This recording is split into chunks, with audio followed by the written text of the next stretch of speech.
An F-35 jet can function as a multi-domain sensor connecting not only to other F-35 jets but also to surface ships, land-based weapons, and other vital air assets such as the F-22 jet.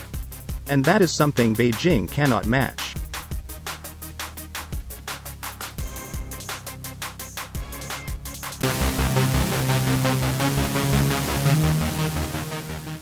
Carrier-launched airstrikes from the East China Sea, destroyer-fired cruise missiles from the Taiwan straits, high-altitude stealth bombing missions flown from Guam, 1,000-mile land missiles fired from Japan and, perhaps most of all, a massive, multi-domain amphibious assault supported by stealthy fifth-generation aircraft, would all likely be called upon in the event of a major military confrontation between the United States and China.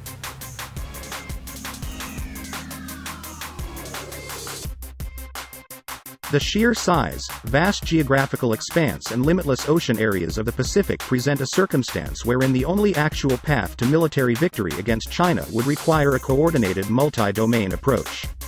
One interesting element of this which seems to offer itself as a thread of continuity between otherwise disparate methods of attack could be the integrated use of Navy, Air Force, and Marine Corps F-35s.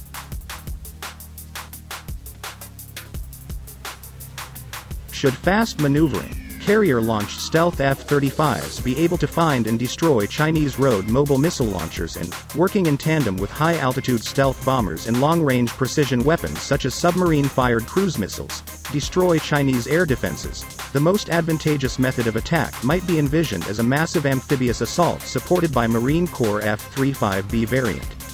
Amphibious attacks staged from Japan, Taiwan, South Korea or even Australia might make the most sense, as it could combine large numbers of unmanned systems such as surface, air, and undersea surveillance and attack drones with ship-to-shore combat vehicles, troop and equipment transporting landing craft and, perhaps of greatest significance, fifth-generation F-35B jets.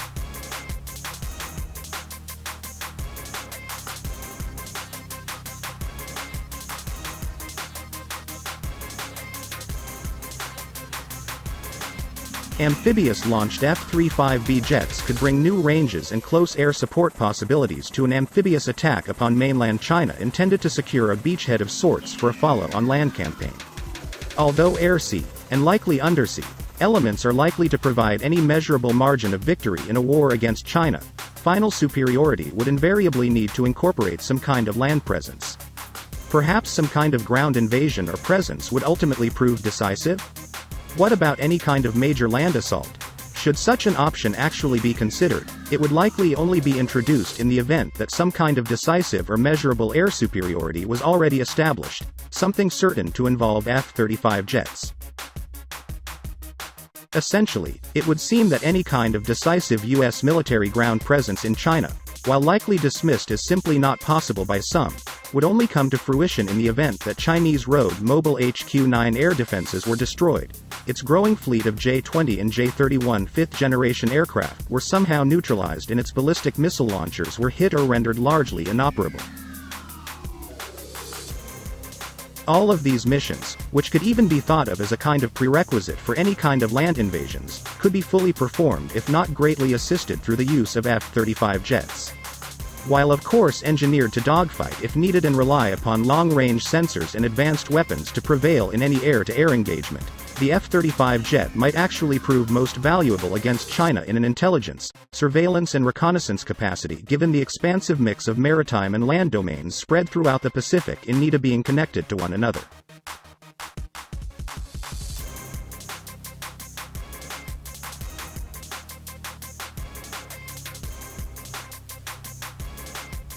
By virtue of being engineered with a drone-like surveillance capability, an airborne F-35 jet could function as a multi-domain informational relay node or aerial sensor. Its long-range 360-degree sensor suite could find and identify air threats. It could also help discover mobile ground targets such as Chinese armored vehicles, air defenses, or ships at sea.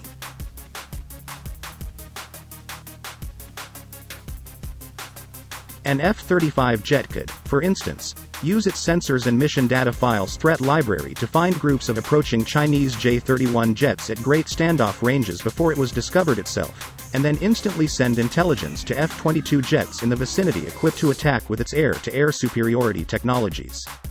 Actually, extending upon this reasoning, perhaps this kind of combined attack involving F-35 and F-22 jets might offer itself as one of the few ways to truly outmatch and destroy Chinese 5th-generation J-31 and J-20 stealth aircraft in the air.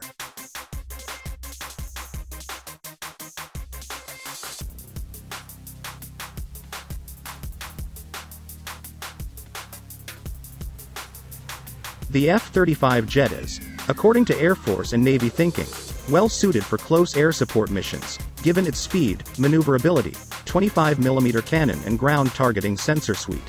Certainly, any kind of advancing ground force would need to operate with CAS, a topic that continues to receive much attention, particularly in light of conversations related to the extended life of the A-10 Thunderbolt. The CAS mission, it seems clear, is also well supported by the F-35 platform because the stealth jets could offer close-in firepower protection to maneuvering ground forces or greatly impact the equation in an amphibious landing by lending a new dimension of air support to amphibious vehicles traveling ship to shore over the ocean.